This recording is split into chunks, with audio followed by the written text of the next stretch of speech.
Imaginons-nous dans un monde idéal où tous tes droits en tant que travailleuse du sexe étaient reconnus au même titre que n'importe quel autre travailleur. Je veux savoir Mhm. à quoi ce monde-là ressemblerait pour toi. Si je vivais dans un monde de licorne où tous nos droits de travailleurs et travailleuses du S étaient les mêmes que tous, déjà, on aurait des assurances. Dans ce genre de monde utopique, mon travail serait même plus un débat. Il y aurait des lois qui travailleraient pour nous, pas contre nous. Ça nous permettrait de pouvoir appeler la police sans avoir peur. Ça nous permettrait de pouvoir avoir accès à des assurances, à des logements, à des comptes bancaires, sans toujours avoir besoin de cacher notre métier. Mais avant tout, ça nous donnerait une légitimité au niveau de la population, mais aussi de la loi. Ça donnerait un argument de plus pour contredire les personnes qui se disent c'est pas un vrai métier, c'est pas un vrai travail. Au vu de la loi, ils ont quasiment raison. Moi, je me fais accuser tous les jours de ne pas payer mes impôts. Déclarez, mais cachez-vous. Mais déclarez, mais restez en dessous. Mais comment on peut faire les deux en même temps, la gang? On dirait que c'est tellement un préjugé par rapport aux travailleuses du sexe. Après ça, Les banques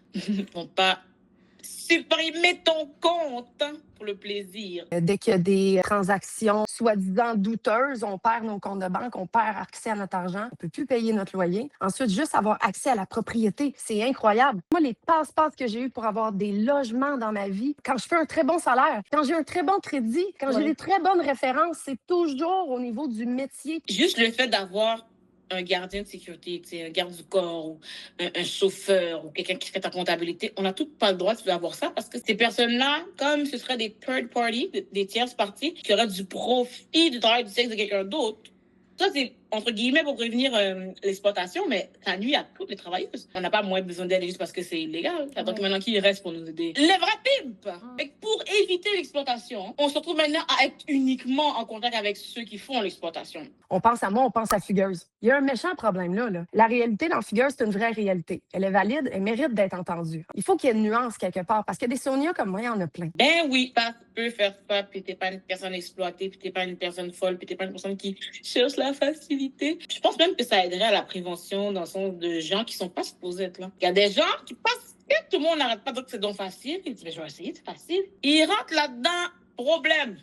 Ils se rendent compte que c'était pas comme c'était advertised. Nous, on vous dit que c'est pas facile, on vous dit que c'est un travail. Comme je dis toujours, dans le travail du sexe, c'est pas le travail qui dérange, c'est le sexe. Que tant qu'on va être frileux par rapport au sexe, le travail du sexe sera jamais reconnu. Tout le monde vient de la sexualité. Pourquoi c'est encore tabou?